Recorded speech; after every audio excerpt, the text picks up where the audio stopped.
தமிழ்நாடு அறிவியல் இயக்கத்தினுடைய சேலம் மாவட்ட நண்பர்கள் அனைவரையும் மகிழ்ச்சியுடனும் அன்புடனும் சந்திப்பதில் பெருமை அடைகிறேன். நீண்ட நாளைக்கு பிறகு உங்களோடு உரையாடுவதற்கான ஒரு வாய்ப்பு அமைந்தது. பாவ்லோ ஃப்ரைரே என்கிற இந்த மாமனிதனை, அவனுடைய பிறந்த நாளை நாம் எதற்காக கொண்டாடுகிறோம் என்பதை முதலில் நாம் எண்ணி பார்க்க வேண்டும். ஏறத்தாழ ஒரு 100 ஆண்டுகளுக்கு முன்னால் பிரேசில் நாட்டிலே ஒரு நடுத்தரமான குடும்பத்தில் பிறந்த ஒரு எளிய மனிதர் தன்னுடைய வாழ்க்கையை தொடக்கத்திலிருந்தே சவால் நிறைந்த ஒன்றாக மாற்றிக்கொண்டவர். எதையும் உள்நோக்குகளோடு பார்க்கும் திறன் கொண்டவர். அவர் இந்த சமூகத்தில் தனக்கு வாய்த்த எல்லா வாய்ப்புகளையும் மக்களின் விடுதலைக்கான அறிதலை உருவாக்குவதையும்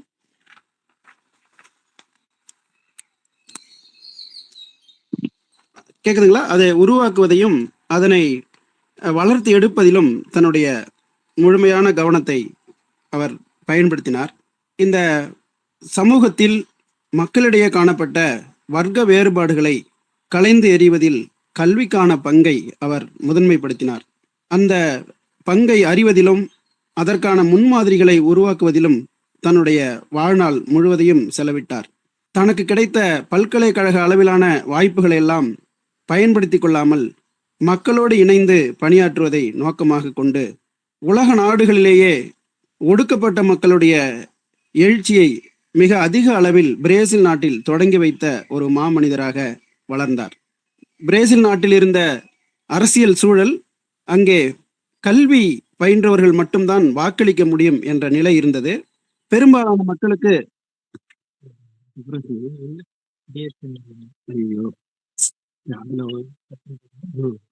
இதுல இணைப்புல தானே இருக்கேன். இருக்கீங்க ஐயா, இருக்கீங்க ஐயா. மன்னிக்க வேண்டும். இதுல ஐயா அப்படியே கூட ஒரு இடத்துல வச்சுட்டு கூட நீங்க பேசுங்க ஐயா, ஒன்றும் பிரச்சனை இல்லைங்க. இந்த அழைப்புகள் வேற வந்துருதுங்க. ஓ சரி சரி சரி சரிங்க. பெரும்பாலான மக்களுக்கு கல்வி அறிவு இல்லாமல் இருந்த ஒரு சூழ்நிலை. கல்வி அறிவு இல்லாத காரணத்தால் வாக்களிப்பதிலே அவர்கள் அனைவராலும் பங்கேற்க முடியாத நிலை இருந்தது. இதனால் மக்களுக்கு தேவையான அரசு அமையாமல் இருந்தது. இந்த நிலைமையை மாற்றுவதற்காக மக்கள் அனைவருக்கும் கல்வி கொடுத்து அவர்களை வாக்காளர்களாக உயர்த்தினார்.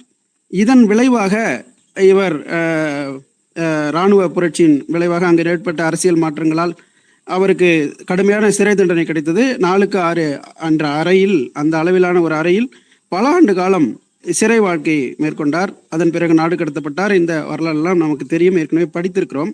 இப்போ இந்த பாவ்லோ ஃப்ரைரே முன்வைத்த அந்த மாற்று கல்விக்கான சிந்தனை என்பது நாம் கண்டிப்பாக உள்வாங்கி அதனை முடிந்தவரை நடைமுறைப்படுத்த வேண்டிய அவசியமான ஒன்று.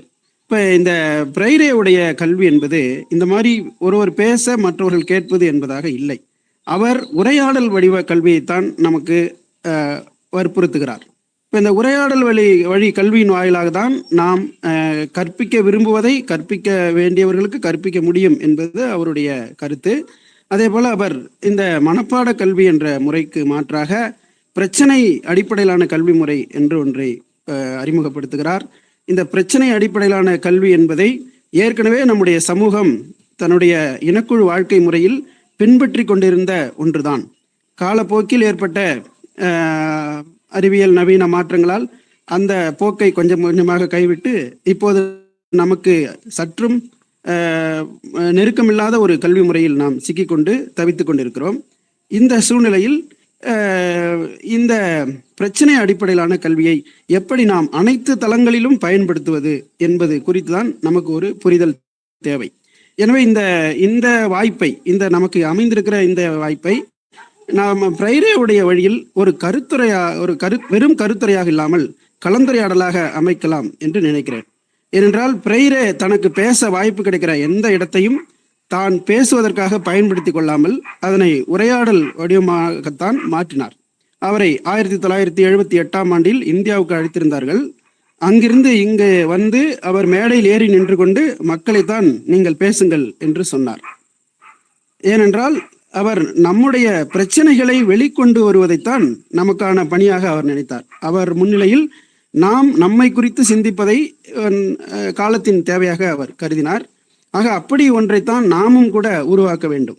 அப்போ உரையாடல் கல்வி முறையை மக்களிடையே பரப்புவதற்கு, மாணவர்களிடையே பரப்புவதற்கு ஒரு முன்மாதிரியாக திகழ வேண்டிய ஆசிரியர்களாகிய நாம் அதே வடிவத்தை பின்பற்றாமல், அதாவது இந்த கருத்துரை என்ற வடிவத்தை பின்பற்றாமல் உரையாடல் வடிவத்தை கையில் எடுக்கலாம் என்று நான் நினைக்கிறேன். இதற்கு நாம் மிக எளிமையாக நம்மால் முடியும். இப்போது இந்த இதில் இணைந்திருக்கிற நாம் எல்லோருக்குமே ஒரு எதிர்பார்ப்பு இருக்கிறது, ஒரு தேவை இருக்கிறது. என்னென்றால், இன்றைய கல்வி முறையில் எந்த மாதிரியான மாற்றங்கள் நமக்கு தேவை, அந்த மாற்றங்களை சாத்தியப்படுத்துவதற்கான வாய்ப்புகள் உள்ளனவா, இது போன்ற கேள்விகள் தான் நமக்குள்ளாக இருக்கும்.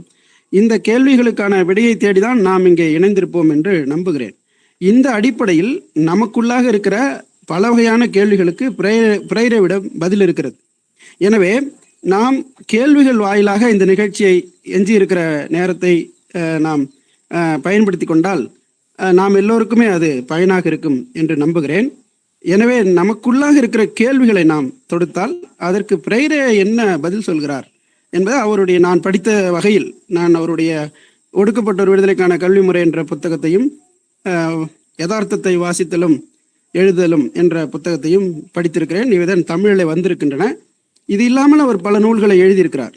அதில் மிக முக்கியமான நூல் teacher as a cultural worker என்பது. எந்த ஒரு அரசியல் மாற்றமும் கல்வி மாற்றமும் அது ஆசிரியர்களால் தான் வர முடியும் என்பது அவருடைய அழுத்தமான கருத்து. இதற்கு உலகில் பல சான்றுகள் உள்ளன. நீங்கள் அமெரிக்காவை கவனித்து பார்த்தால் அங்கே தேர்தல் பரப்புரைகள் எல்லாம் வகுப்பறைகளில் தான் நடக்கின்றன. வேறு இடங்களில் நடக்கிற பரப்புரைகளுக்கு அவ்வளவு மதிப்பு கிடையாது. இதெல்லாம் நமக்கு தெரியும். அந்த பின்னணியில் ஆசிரியர்களின் முக்கியத்துவத்தை பிரேரே விளக்கி காட்டுகிறார். எனவே நாம் நமக்கான கேள்விகள் வாயிலாக இந்த நிகழ்ச்சியை தொடர்ந்து நகர்த்தலாம் என்று நினைக்கிறேன். நீங்கள் உங்களுக்கு உள்ள கருத்துக்களை கேள்வியாக முன்வைக்கலாம். காஞ்சனா மேடம். சொல்லுங்க சார். மேடம் ஒரு வார்த்தை நண்பர்களே, இப்போ வந்து ஐயா சொல்லியிருக்க மாதிரி நாம வந்து இந்த மாற்று கல்வி ஏன் நமக்கு இப்போ நம்ம கிட்ட உரையாடிட்டு இருக்கிற நண்பர் வந்து இந்த மாற்று கல்விக்கான மக்கள் சாசனம் என்ற அந்த ஒரு தொகுப்பை வந்து தொகுத்ததுல ஒரு அவரும் ஒருவராக இருந்து நமக்கு பண்ணியிருக்காரு. அந்த வகையில இந்த நமக்கு இந்த கேள்விகள் நீங்க கேட்கும் பட்சத்துல வந்து அவர்கள் வந்து நம்மிடையே உரையாடுவதற்கும் நமக்கு அதற்கான பதில்களை சொல்வதற்கும் வந்து உதவியாக இருக்குங்கிற அடிப்படையில நாம் வந்து இந்த மாற்று கல்வி நம்ம சொல்றோம். அது என்ன எப்படிங்கிறது உட்பட நீங்க வந்து கேள்விகளா முன்வைக்கும் போது ஐயா வந்து நமக்கு விளக்குவதற்கு உதவியா இருக்கும். ஐயா மாற்றுத்திறனாளி, பார்வை மாற்றுத்திறனாளி தான். ஆனா இந்த புத்தகம் எல்லாம் படிச்சிருக்காரு, அதை குறித்து உங்களோட உரையாட இருக்காருங்கிற பின்னணியில நீங்க அதை உள்வாங்கிக்கிட்டு நீங்க பேசணும்னு அன்போட கேட்டுக்கிறோம். மேடம். அனைவருக்கும் வணக்கம். நான் சத்தியமூர்த்தி, தலைவாசல். ஐயா, இப்ப நாம வகுப்பறையில பல மாற்றங்களை கொண்டு வந்திருக்கோம். இப்ப நாம கலந்துரையாடல், அவங்க பாவ்லோ பிரேரோடைய கூற்றுப்படி நம்ம ஒரு கலந்துரையாடல் மூலம்தான் பேசணும் அப்படின்னு சொல்றோம். ஆனா இப்ப பாடப்பகுதியை நாம வந்து கலந்துரையாடல் மூலம் கொடுக்க முடியுமா? இவ்வளவு பெரிய ஒரு கண்டென்ட்டை கொண்டு போறதுங்கிறது சாத்தியமா? அது என்ன மாதிரி கையாண்டா அதை நம்ம கொண்டு போக முடியும் அப்படின்னு சொல்லிட்டு, இப்போ உதாரணமாக அறிவியல் பாடப்பொருளை நம்ம மாணவர்களுக்கு விளக்கப்படுத்தணும் அப்படின்னு நினைக்கும் போது, இப்ப நம்ம ஏற்கனவே தமிழ்நாடு அறிவியல் இயக்கம் ஆய்வுக்கூடங்கள்ல மிக முக்கியமான, அதாவது அதுக்குன்னு உள்ள ஏற்கனவே சொல்லப்பட்ட பொருள்கள் அல்லாமல் எளிய முறையில எப்படி சோதனை பண்ணி விளக்குறதுன்னு ஒரு முயற்சி எடுத்தோம். அது பல ஆய்வுக்கூடங்களை விட அதிகமாக சாதித்தது. அதே போல எந்த அறிவியல் விதியாக இருந்தாலும் அது அன்றாட நடைமுறைக்காகத்தான் உருவாக்கப்பட்டிருக்கிறது. எல்லா விதிகளுக்கும் நடைமுறை, நாம் உணர்ந்த நடைமுறை சாத்தியங்கள் இருக்கின்றன. அந்த சாத்தியங்களை மாணவர்கள் வாயிலாகவே நாம் வெளிக்கொணர்ந்து அதன் வாயிலாக விதியை கற்பிக்கலாம். அப்படி நாம் கற்பிக்கும் போது கடைசியாக விதி இருக்கும். இப்ப நம்ம முதல்ல விதியை சொல்லிவிட்டு விளக்குகிற அந்த முறையில் இருக்கிறோம். ஆனால் விதி வறுமுறையில் நாம் கற்பித்தால் இந்த கலந்துரையாடல் முறையை சாத்தியப்படுத்த முடியும். ஏற்கனவே நமக்கு சில மாதிரிகள் உள்ளன. குறிப்பாக அந்த குடும்பம் என்ற பாடத்தை வழக்கமாக ஆசிரியர்கள் நடத்துவதை போல் நடத்தாமல் கலந்துரையாடல் வடிவிலே நடத்தி பல ஆண்டுகளுக்கு முன்பே அது ஒரு மாதிரியாக காண்பிக்கப்பட்டது. இது போல நாம் அந்த அந்த சிந்தனை முறைக்கு வந்துவிட்டால், அந்த நடைமுறைக்கு வந்துவிட்டால் அதற்கு வழி வாய்ப்புகள் நமக்கு நிறைய உருவாகும்.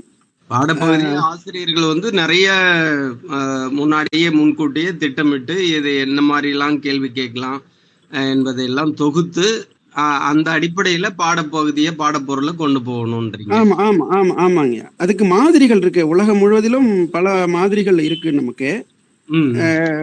ரஷ்யாவில் 5ஆம் வகுப்பு வரையிலான அந்த 5 ஆண்டுகள் ஒரு ஆசிரியர் வந்து மாணவர்களோடு எப்படி வகுப்புகளை நடத்தினார் என்பதற்கான ஒரு ஒரு ஒரு புத்தகம். அந்த புத்தகத்தோட பெயர் தான் ஞாபகப்படுத்தி பார்க்குறேன்.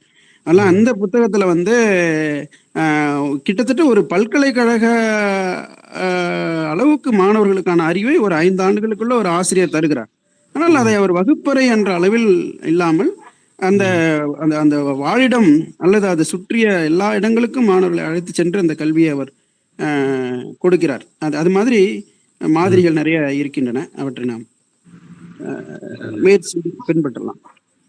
முடிந்த வரைக்கும் நம்ம முயற்சி செய்து எல்லாவற்றையுமே மாணவர்களிடத்துல கலந்துரையாடும் போது மாணவர்கள் மனதில் இருக்கக்கூடிய விஷயங்கள்லாம் நம்ம வெளிக்கொணரலாம். ஆமா, வெளிக்கொணரலாம். இப்போ நம்ம மெட்டீரியலிசம், அது பொருள் முதல்வாத பாடத்தை கற்பிக்கிறதுக்கு ஒரு ஆசிரியர் வந்து பள்ளிக்கு பணி செய்த துப்புரவு பணியாளர் சொன்ன ஒரு கதையை வச்சு சொன்னதாக மாடசாமி ஒரு கதை சொல்லியிருக்காரு இல்லைங்களா? ஒரு இது சொல்லுவாரு. அது மாதிரி நிறைய மாதிரிகள்லாம் இருக்கு. நம்ம அதை அறிந்து பின்பற்றலாம். சரிங்க, ரொம்ப நன்றி. நாம் முயற்சிப்போம். நாம மாற்றமே மானிட தத்துவம் என்ற அடிப்படையில நாம வழக்கமான கற்றல் இல்லாம இப்ப எந்த ஒரு இதுக்கும் இப்ப உபகரணத்தோட கல்வி கற்பித்து கொண்டிருக்கிறோம். இப்ப மாற்று முறை கல்வி நம்ம பாவ்லோ பிரேரோ பேச்சோட நீக்காம அதை நாம வகுப்பறையில பயன்படுத்தி எல்லா பாடங்களையும் செய்ய முடியாட்டியும் பெரும்பாலான பாடங்களை முடிந்த வரையில் நாம் மாணவர்களிடத்துல இந்த கலந்துரையாடல் முறையில கொண்டு செல்லலாம் என்ற ஒரு நல்ல ஒரு கருத்தை இன்னைக்கு வழங்கியிருக்கிறீங்க. நன்றி. நாங்க தொடர்ந்து இதை முயற்சி செய்து பார்க்கலாம் என்று நினைக்கின்றோம். அனைவரும் இதை பின்பற்றலாம். நன்றிங்க ஐயா. நன்றி.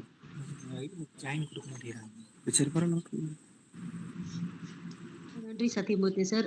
வேறு நண்பர்களுக்கு வந்து உங்களுடைய கருத்துக்களை வந்து தாராளமா அன்மியூட் பண்ணிட்டு நீங்க வந்து கேட்கலாம்.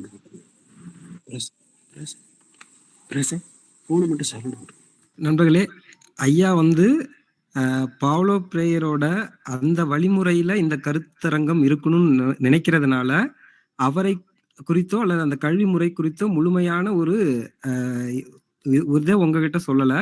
அதை உரையாடல் வழியில கொண்டு போகணுங்கிறதுனால உங்கள்கிட்ட கேட்குறாங்க. அதனால உங்களுக்கு இருக்கிற எந்த வகையான கருத்துக்களோ ஆலோசனைகளோ சந்தேகங்களோ எது இருந்தாலும் பரவாயில்ல. ஏன்னா இந்த கருத்தரங்கம் முழுக்க உரையாடலாக தான் இருக்க போகுது. ஆகையால் நிச்சயமா நீங்க வந்து உரையாட வேண்டிய தேவை இருக்குங்கிறனால அவசியம் நீங்க எல்லாருமே பேசணும்னு அன்போட கேட்டுக்கிறோம். ஏன்னா பாவ்லோ பிரேயரே இதை விரும்புறாரு, அதை தான் செய்தாரு. அந்த அடிப்படையில ஐயா சொல்லியிருக்காரு. நண்பர்களே, நீங்க அனைவருமே பங்கேற்கணும் அப்படின்னு அன்போட கேட்டுக்கிறோம். அன்மியூட் பண்ணிட்டு நீங்களாகவே உங்களுக்கு என்ன தோணுதோ அதை சொல்லுங்க. மாற்று கல்வினா என்னங்கிறதுல இருந்து எதுனாலும் பரவாயில்ல, கேளுங்க. ஐயா வணக்கங்கய்யா.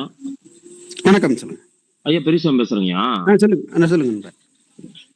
ஐயா, இப்போ நீங்க கலந்துரையாடல் வழி கல்வின்னு சொல்றீங்க. அது எப்படிங்க? இப்போ ஒரு டாபிக்க நம்ம வந்து நடத்த போறோம்னு வைங்களேன், அதுக்கு முன்னாடியே மாணவர்களை ஒரு முறை அதை படிச்சுட்டு வர சொல்லணுங்களா? இல்லது அது சம்பந்தமா அந்த நேரத்துல ஆன் த ஸ்பாட்ல பிரசன்ஸ் ஆஃப் மைண்டா அது சம்பந்தமான இப்போ உதாரணத்துக்கு இப்போ நான் வெப்பத்தை பத்தி நடத்துறேன்னா அது சம்பந்தமான ஒரு கலந்துரையாடல அந்த ஒரு சர்க்கம்ஸ்டன்ஸ் அந்த சூழலை நாம உருவாக்கணுமா? எப்படிங்க? கொஞ்சம் இல்ல ஒண்ணும் இல்ல.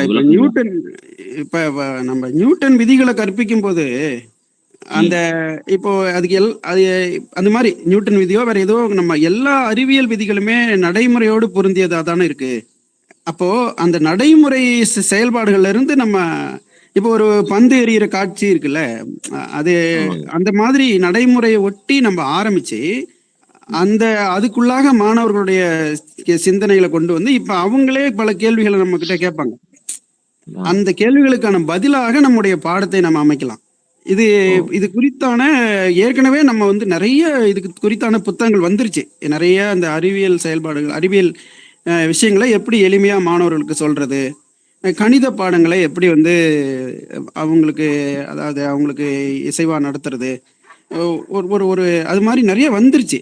என்னன்னா இப்போ மாணவர்களை வந்து நீங்க கேள்வி கேட்கணும் நம்ம சொல்றோம். ஆனா அவங்க கேள்வியே கேட்காம இருக்கிறதுக்கு காரணம், அவங்க கேட்கிற கேள்விகளுக்கு பதில் கிடைக்கல. முதல்ல பெற்றோர்கிட்ட இருந்தே கிடைக்காம வாய மூடுங்கிற வார்த்தை வந்துடுறதுனால அவங்க வந்து அந்த கேள்வி கேட்கக்கூடிய போக்குல உருவாகாம இருக்காங்க. அப்ப இந்த கேள்வி தான் வந்து அறிவாக மாற முடியும் அப்படின்னு இருக்கிறதால அந்த கேள்விக்கான சாத்தியப்பாட்டை உருவாக்க வேண்டியது வகுப்பறையுடைய கடமை. அப்ப அதுல வந்து நம்ம இதுல சில அளவுகோல்களை எல்லாம் நம்ம தவிர்க்கணும். அதாவது அறிவார்ந்த கேள்விதான் வரணும், அர்த்தமுள்ள கேள்விதான் வரணும், அப்படியான சில இதெல்லாம் இப்போ முட்டாள்தனமா கேட்கணும். இது மாதிரிலாம் இல்லாமல் ஒரு வகுப்பறையை நம்ம அனுமதிச்சோம்னா அங்க வந்து இந்த இதுக்கான வாய்ப்பை கண்டிப்பா உருவாகும் அப்படின்னு சொல்லலாம். தமிழ்நாட்டிலேயே இதற்கு சான்றுகள்லாம் இருக்கு. தமிழ்நாட்டிலேயே பல ஆசிரியர்கள் பல பாடப்பகுதிகளில் இந்த மாதிரி கலந்துரையாடல் கல்வி முறையை செயல்படுத்திக்கிட்டு இருக்காங்க. இப்போ கூட செயல்படுத்திட்டு இருக்கிறாங்க. அது குறித்து நாம் புத்தகங்களே கூட வந்திருக்கு, நாம பார்க்கலாம். சரிங்க, நன்றிங்க. வணக்கம் சுரேஷ், பேசலாமா நானு? ஐயா பேசுங்க. ஐயா வணக்கம், நான் தேனி சுந்தர் பேசுறேன். நல்லா இருக்கீங்களா? ஐயா நலமா இருக்கேன், நலமா இருக்கேன். ஆமா, ஒரு 4 பாயிண்டா நான் கேட்கிறேன்.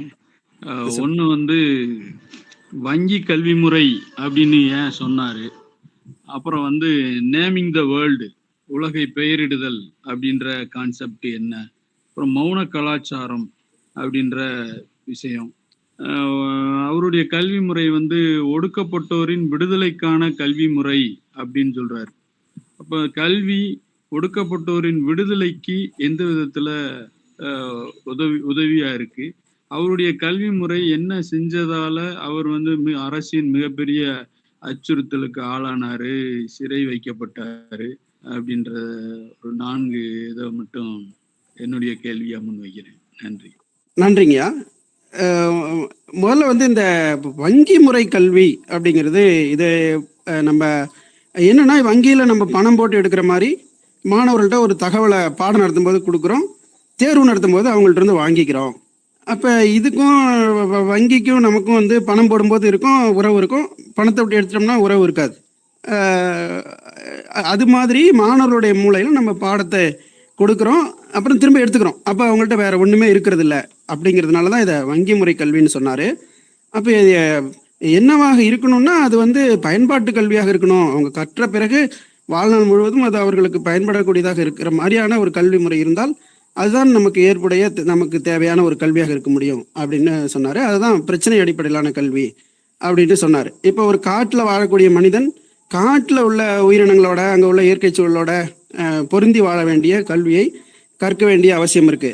அது மாதிரி நாம் எந்த ஒரு சூழலோடு இணைந்து வாழ வேண்டி இருக்கிறதோ அந்த சூழலை கற்பதற்கான ஒரு வாய்ப்பை தான் இந்த இவர் முன்வைக்கிற கல்வி முறை நமக்கு சொல்லுகிறது.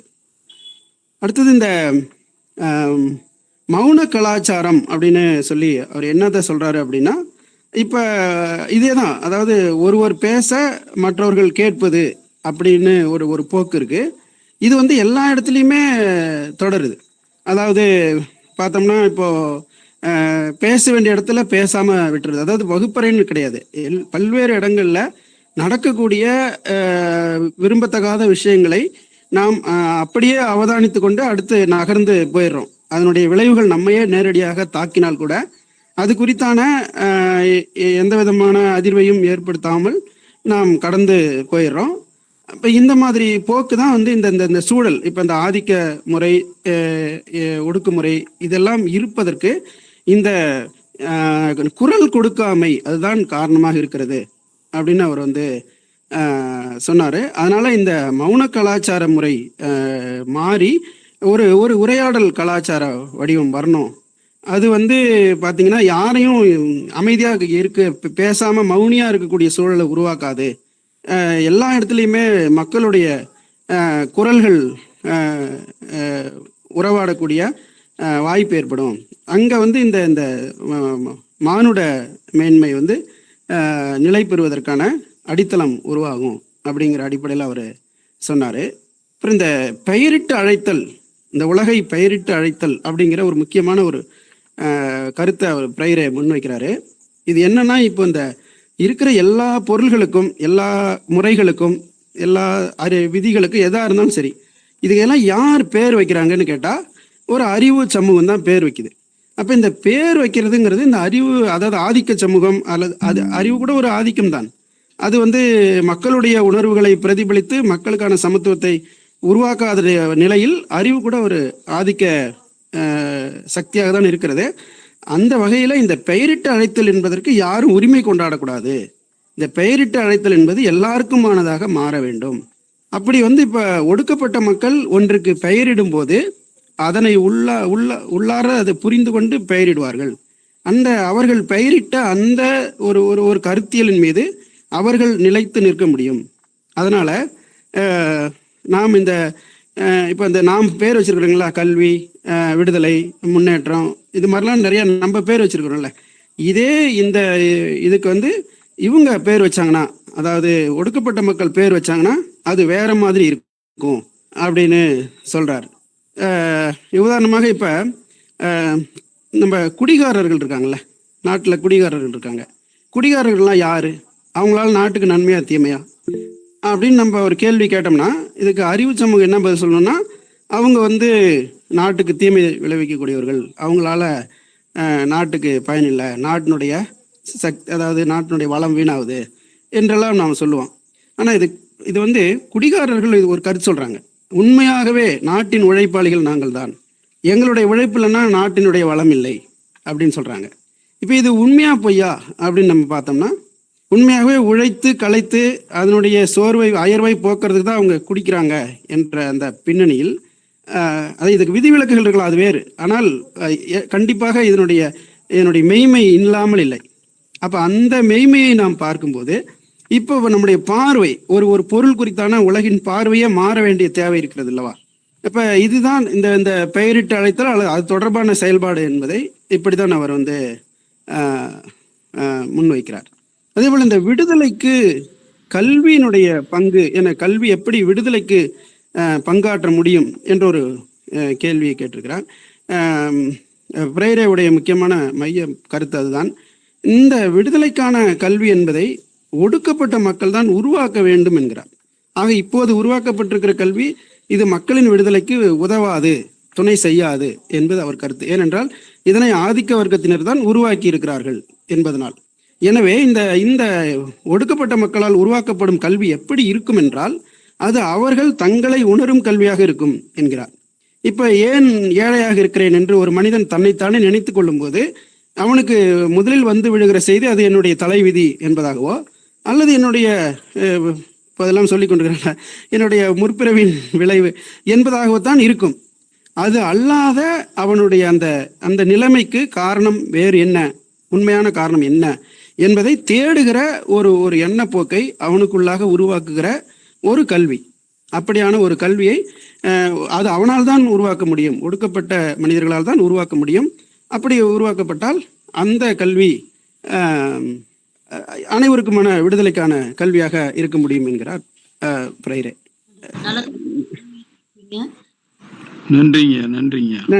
நன்றிங்க சார். வணக்கம், நான் பாண்டியன் பேசுறேன். ஐயா வணக்கங்க. ஐயா வணக்கம். ஐயா முருகேசன் ஐயா வணக்கம். ஐயா வணக்கங்க. வணக்கம். உங்களை இன்னைக்கு உரையாடல் மூலியமா சந்திக்கிறதுல பெரும் மகிழ்ச்சி. நம்ம இது மாதிரி உரையாடி இருக்கோம். அதனால நான் மகிழ்ச்சி தெரிவிச்சு கொண்டு இப்ப நம்ம பள்ளியிலையும் சரி பொதுமக்கள்கிட்டையும் எல்லா இடத்துலையுமே அந்த கேள்வி முறைகள் வந்து கிட்டத்தட்ட ஒரே மாதிரியா தான் இருக்கு. மதம் சார்ந்தது, அறியாமை சார்ந்தது.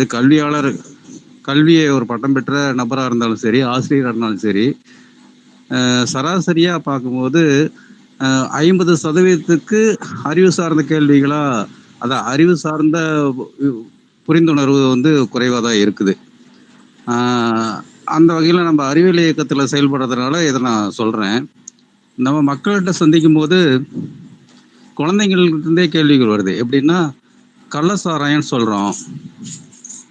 அப்போ கள்ள சாராயம்னா நல்ல சாராயம்னு ஒன்று இருக்கா? சாராயமே கெடுதல் தான் நம்ம சொல்கிறோம். இன்னொன்று கள்ள சாராயம்னு வேற சொல்கிறோம். இதுக்கு ரெண்டும் என்னங்க வித்தியாசம் அப்படின்னு சொல்லி கேள்வி கேட்குறாங்க. அப்புறம் அதுக்கு வந்து நாமளே வந்து எவ்வாறு விளக்க சொல்வது? அது ஒன்று. ரெண்டாவது, நம்ம வானியல் சம்பந்தமான நிகழ்வுகள்லாம் நடத்தும்போது வானியல்ல நம்ம சனி கிரகத்தை பற்றிலாம் நம்ம சொல்லுவோம். மற்ற கிரகங்களை பற்றி, கோள்கள் இயக்கம் பற்றி, கிரகங்கள் பற்றியும் அறிவியல் இயக்கத்தில் சொல்லுவோம். அது சம்பந்தமா சனி கிரகத்தை பற்றி பேசும்போது இங்கே சமூகத்தில் இருக்கிற கிரகங்களை பற்றியான பழக்கம், மூடநம்பிக்கை, இது சார்ந்த கேள்விகளை வந்து முன்வைக்கிறாங்க. அப்போ நீங்களே வந்து நேரடியாக வந்து நிரூபிக்கிறீங்க, ஆனால் பேசும்போது அது சம்பந்தமான கருத்துக்களை பொய்ன்னு சொல்கிறீங்க. இது வந்து முரண்பாடான இதெல்லாம் வந்து கேள்வியாக வருது. அப்போ வந்து மக்கள் வந்து என்ன பார்க்குறாங்களோ கேட்குறாங்களோ, எப்படி நடைமுறையில் இருக்குதோ அதை தான் வந்து புரிஞ்சுக்கிறாங்க. அப்போ வந்து இந்த மாதிரி கேள்விகளே வருது. இது மாதிரி கேள்விகள் நிறைய முரண்பாடான நாமளே வந்து அதை முழுமையாக வந்து உள்வாங்கி செயல்படுத்துறதுக்கான நாம் தயாராக இருக்கணுமாங்கிறது தான் என்னோட கேள்விங்க ஐயா. நன்றிங்க. நன்றிங்க. அதாவது நம்ம எப்பவுமே எல்லா சமூகத்திலையும் ஆசிரியருக்குன்னு சில கடமைகள், தனித்துவமான கடமைகள் உண்டு. நம்ம வந்து மற்ற மக்களோடு நம்மளை இணைத்து பார்க்காமல் தனித்து பார்க்க வேண்டிய தேவை இருக்கு. ஆசிரியர் பணி என்பதன் பொருளே அதுதான். அதுல குறிப்பாக இந்த பிற்போக்குத்தனமான போக்குகளிலிருந்து நாம் விடுபட்டிருப்பது. அப்ப நாம் நம்முடைய வாழ்வில் இந்த மாதிரியான மூட நம்பிக்கைகளுக்கு இடம் கொடுக்காத ஒரு பின்னணி நமக்குள் இருந்தால், இந்த மாதிரி மாணவர்கள் நடைமுறையை ஒட்டி, அதாவது மக்களுடைய போக்கை ஒட்டி கேட்கிற கேள்விகளுக்கு நம்மால் எளிதாக பதில் சொல்ல முடியும். நாம் அந்த சிக்கல்ல இருக்கிற பட்சத்தில் தான் நம்ம அதுக்கு பதில் சொல்றதுக்கு கொஞ்சம் நமக்கு தடுமாற்றம் இருக்கக்கூடும். இப்போ இந்த கள்ள சாராயம் இதெல்லாம் வந்து நம்ம சாதாரணமான விஷயங்கள் தான். இதுல என்னன்னா, நமக்கு ஒழிவு மறைவு தேவையில்லை. இந்த சாராயம் என்பது குறித்து, இது மக்களிடத்தில் எப்படி இந்த பழக்கமாக இருக்கிறது என்பது குறித்தெல்லாம் ஒரு உரையாடலை மாணவர் மத்தியில நிகழ்த்தலாம். நாம் இன்னும் அது பற்றி பேசினால் ஏதோ அவர்களை அந்த திசையில் தூண்டுகிறோமோ என்பது போல நமக்கு ஒரு எண்ணம் இருக்கிறது. எப்போதுமே எந்த ஒன்றை பற்றியும் ஒரு முழுமையான அறிதலை மாணவர்களுக்கு தர வேண்டியது நம்முடைய கடமை. அது எதுவாக இருந்தாலும் சரி, அது உடல் உறவு, பால் உறவு சம்பந்தமான விஷயங்கள் உட்பட எல்லாவற்றையுமே வந்து அதற்கான நெறிமுறைகள் சில இருக்கின்றன. அதையெல்லாம் உள்ளடக்கி அந்த விஷயங்களை எல்லாம் நாம் மிக தாராளமாக வகுப்பறையில பேச வேண்டிய அளவிற்கு தேவை இருக்கிறது. அது நிகழ்த்தப்படும் பட்சத்தில் இந்த மாதிரியான கேள்விகளை எதிர்கொள்வது நமக்கு எளிமையாக இருக்கும். தம்பி சார் கை வைத்திருக்கீங்க. நன்றி பாண்டியன் சார்.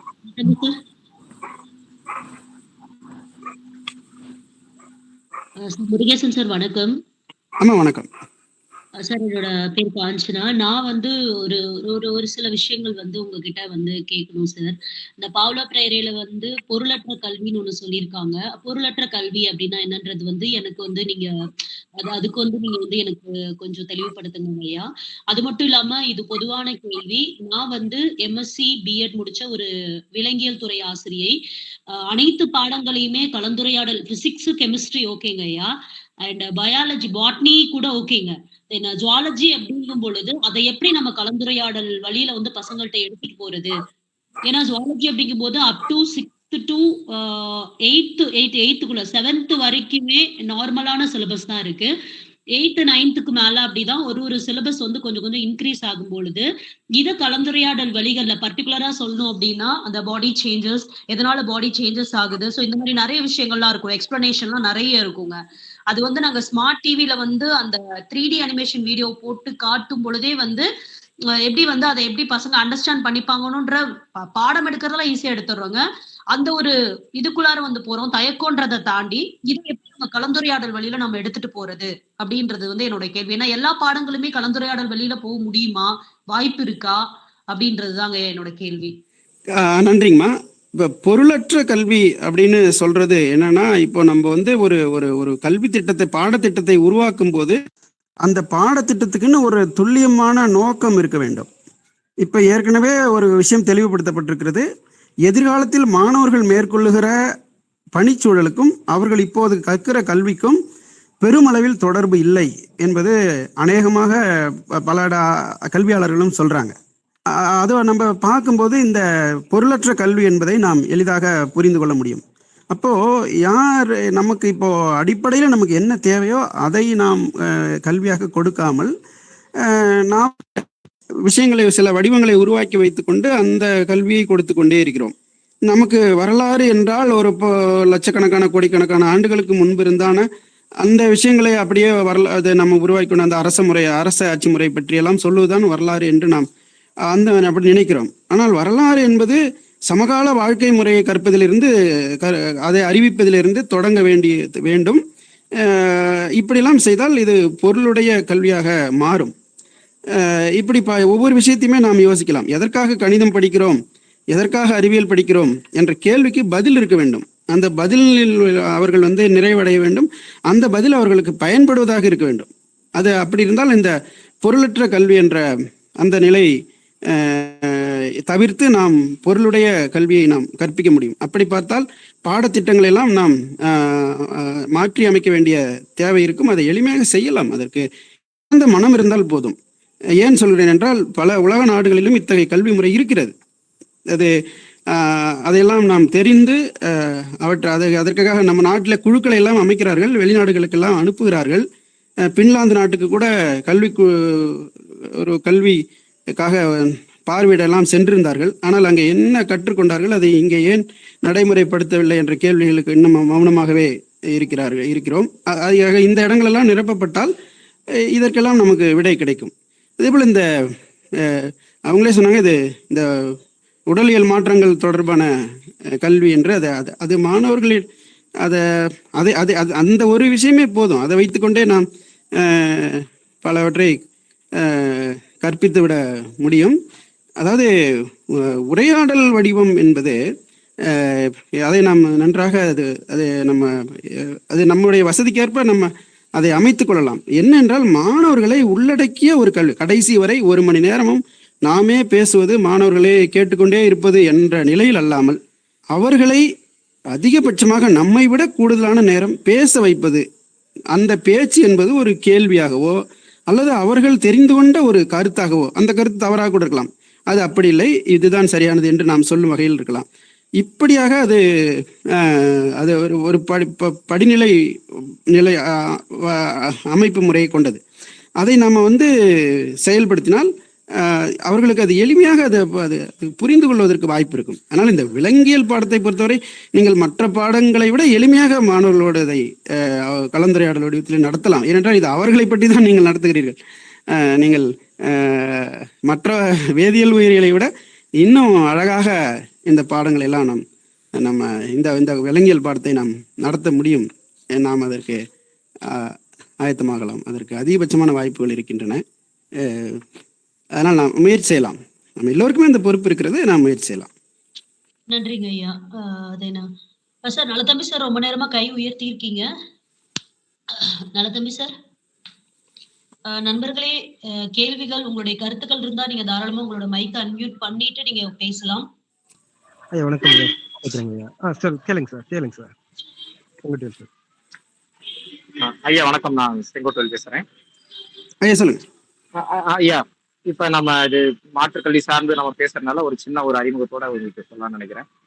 2011 இந்த ஒடுக்கப்பட்டோரின் விடுதலைக்கான கல்வி முறைங்கிற இந்த புத்தகத்தை நம்ம தமிழ்நாடு அறிவியல் இயக்கம் மாநில குழுவின் சார்பாக இதை ஒரு வாசிப்புக்கு உட்படுத்தணும்னு சொல்லும் பொழுது சேலம் மாவட்டத்திலிருந்து முருகேசன் ஐயா, நீங்க, நான், செங்கோட்டைவேல், பாலசரவன் உள்ளிட்ட நண்பர்லாம் நம்ம பவானி சாகர் அந்த பள்ளிக்கு போயிருந்தோம், நினைவிருக்கும். அதை பல்வேறு குழுக்களாக பிரித்து, ஆமாங்க, பல்வேறு குழுக்களாக அதை பிரிச்சு நம்ம அத்தனை மாநிலம் முழுக்க இருந்து கிட்டத்தட்ட ஒரு 50-60 நண்பர்கள் வந்திருந்தாங்க. அன்றைக்கு ஈரோடு மாவட்டத்தினுடைய பேராசிரியர் மணி அவர்களுடைய முன்னெடுப்புல நம்ம ஈரோடு மாவட்டத்தில் அதை நடத்தணும். அந்த நிகழ்ச்சியை நீங்க தான் அதை ஒருங்கிணைச்சிங்க. இந்த புத்தகத்தை வந்து ஒரு 6 குழுக்களாக பிரித்து அந்த புத்தகத்தை 6 குழுக்கள் வாசிச்சுட்டு அதை வந்து அங்க விவாதம் செய்யற மாதிரி கொண்டு போயிருந்தோம். அப்ப நான் கூட அதை பதிவு செஞ்சேன். இந்த ஒடுக்கப்பட்டவரின் விடுதலைக்கான கல்வி முறைங்கிற புத்தகத்தை ஒரு முறை படிச்சா வந்து நம்மளால மனசுல வச்சுக்க முடியல, புரியல. அந்த தமிழ் படிப்பிருந்தார் ஆயிஷா அவர்கள், ஒரு முறை படிச்சா புரியல அப்படின்னு சொல்லியிருந்தோம். பட் அதற்கு நீங்க ஒரு அழகான விளக்கம் எல்லாம் கூட கொடுத்துருந்தீங்க. சோ இது ஒரு மேல்நாட்டு கல்வி முறையாக இருந்த பாவ்லோ பிரேரோவை தமிழ்நாட்டிலே அறிமுகப்படுத்த வேண்டும் என்ற நோக்கத்துல தமிழ்நாடு அறிவியல் இயக்கம் ஒரு பிரதான பங்கேற்று தான் நம்ம வந்து செஞ்சிருந்தோம். அதற்கப்புறம் தான் பரவலாக தமிழ்நாட்டிலேயே பாவ்லோ பிரேரே வந்து தெரிய ஆரம்பிச்சார். கட்டாயம் சேலம் மாவட்டத்திலும் அதற்கான ஒரு முன்னெடுப்பு நீங்க வந்து எடுத்தீங்கிறத இப்போ ஒரு நன்றியோட நாங்க நினைவு கூற கடமைப்பட்டிருக்கிறோம். அதே போல பாத்தீங்கன்னா அதற்கப்புறமாக 2017 ஒரு தமிழ்நாடு அறிவியல் இயக்கம் உள்ளிட்ட ஒரு 40 அமைப்புகள் வந்து சேர்ந்து மாற்றுக்கல்விக்கான மக்கள் கூட்டு இயக்கம் அப்படி ஒரு அமைப்பை வந்து ஏற்படுத்தி இருந்தாங்க. அந்த அமைப்பின் சார்பாக மாற்றுக்கல்விக்கான மக்கள் சாசனம் அப்படிங்கிற ஒரு அறிக்கையை வந்து நாம வந்து வெளியிட்டு இருந்தோம். அந்த அறிக்கைக்கான குழுவுல நீங்களும் வந்து ஒருவராக இடம் பெற்றிருந்தீங்க. சோ அந்த அறிக்கை வந்து நம்ம ஒரு கல்வி என்பது ஒரு மாற்றுக்கல்விக்கான கல்வி என்பது எப்படி இருக்கணும் அப்படிங்கிறத உணர்த்தும் வகையில நம்ம அந்த அறிக்கையை வெளியிட்டு இருந்தோம். அரசாங்கத்துக்கு அந்த நம்ம அறிக்கையை வந்து கொடுத்திருந்தோம். இவங்க வசந்தி தேவி மேடம் உள்ளிட்ட பல்வேறு நண்பர்கள் நீங்க எல்லாம் இணைச்சி எழுதப்பட்டது. சோ இந்த கடந்த ஒரு 14 ஆண்டுகளாக தமிழ்நாடு அறிவியல் இயக்கத்தினுடைய குறிப்பாக சொல்லணும்னா நம்ம தமிழ்நாடு அறிவியல் முயற்சியில இந்த மாற்றுக் கல்வி சார்ந்த விஷயங்கள் பொதுமக்கள் மத்தியில் கொண்டு போயிட்டு இருக்கோம். நம்ம 1990 அறிவொளி என்பதே ஒரு மாற்றுக் கல்வி தான் நம்மை பொறுத்த வரைக்கும். சார் அப்படி செயல்பட்டாலும் கூட பாவ்லோ பிரேராவை மக்கள் மத்தியில கொண்டு போனதுக்கான முயற்சியை நாங்கள் எடுத்துட்டு போனோம். குறிப்பாக இப்ப இந்த நிகழ்ச்சியில கலந்துகிட்ட தேனி சுந்தர் அவர்கள் வந்து மாநில கல்வி உபகுழுவுடைய மாநில ஒருங்கிணைப்பாளராக இருந்த பொழுது மாநிலம் முழுக்க இந்த பாவ்லோ பிரேராவை செப்டம்பர் 19 அவருடைய பிறந்த நாளை வந்து கொண்டாடுங்கிற அடிப்படையில தமிழ்நாடு முழுக்க அனைத்து மாவட்டங்களிலும் வந்து அவர் பிறந்த தினத்துல வந்து புத்தகங்களை வந்து மாற்றுக்கல்விக்கான புத்தகங்களை அறிமுகப்படுத்த சொல்லியிருந்தாங்க. அதற்கான நிகழ்ச்சிகள் நடத்த சொல்லியிருந்தாங்க. சேலம் மாவட்டத்தை பொறுத்த வரைக்கும் தொடர்ச்சியாக கடந்த 4 ஆண்டுகளாக செப்டம்பர் 19 மாற்றுக்கல்வியினுடைய பிதாமகர் பாவ்லோ பிரேராவை தொடர்ச்சியாக நம்ம நினைவு கூறக்கூடிய வகையில நிகழ்ச்சிகள் நடத்திட்டே இருக்கிறோம். கடந்த ஆண்டு பாத்தீங்கன்னா 10க்கும் மேற்பட்ட கிளைகள்ல ஒவ்வொரு கிளையும் வந்து மாற்றுக்கல்விக்கான புத்தகங்களை நேரடியாக அவங்க கிளைகள் அறிமுகப்படுத்தினாங்க. இந்த முறை நம்ம இந்த இணையவழி கூட்டத்தை வந்து நம்ம முன்னெடுத்திருக்கிறோம். அப்படிங்கிறது நம்ம வந்து நிச்சயமாக நம்மை போன்ற அமைப்புகள் செய்ய வேண்டிய பணிங்கிற அடிப்படையில் நம்ம செய்யணும். இதை முன்னெடுக்கக்கூடிய சேலம் மாவட்ட குழுவும் வந்து பாராட்டுதல் புரியுது. ஐயா, இப்ப நம்ம வந்து இவ்வளவு நம்ம சொல்ற மாற்றுக்கல்விங்கிறதெல்லாம் நம்ம திரும்ப திரும்ப பேசுறோம். ஏன் அந்த மாற்றுக்கல்வி பிதாமகர் பாவ்லோ பிரேராவை அறிவியல் இயக்கம் தாண்டி பிற அமைப்புகளோ அல்லது உதாரணமா ஒரு பிஎட் சிலபஸ்லயோ டீச்சர் ட்ரைனிங் சிலபஸ்லயோ பெருசா அவர் வந்து இப்போ வரைக்குமே இடம் பெறாம தான் இருக்கிறதா இப்ப நம்ம பார்க்க முடியதா இருக்குது. ஏன் அந்த 50க்கும் மேற்பட்ட நாடுகள் இவருடைய சட்டத்தை வந்து இவருடைய கல்வியை வச்சு சட்டங்களா ஏற்றினாங்கன்னு நம்ம பார்த்தோம். 1960களிலேயே இந்த மாற்றுக்கல்விக்கே அவர் வந்து பேசியிருக்காரு. ஆனா இத்தனை ஆண்டுகள் கழிச்சும் கூட ஏன் நம்மை போன்ற அமைப்பில் இன்றைக்கு வந்து மாற்றுக்கல்விக்காக ஒரு பெயரை வந்து உயர்த்தி பிடிக்க வேண்டிய நிலை இருக்கிறது?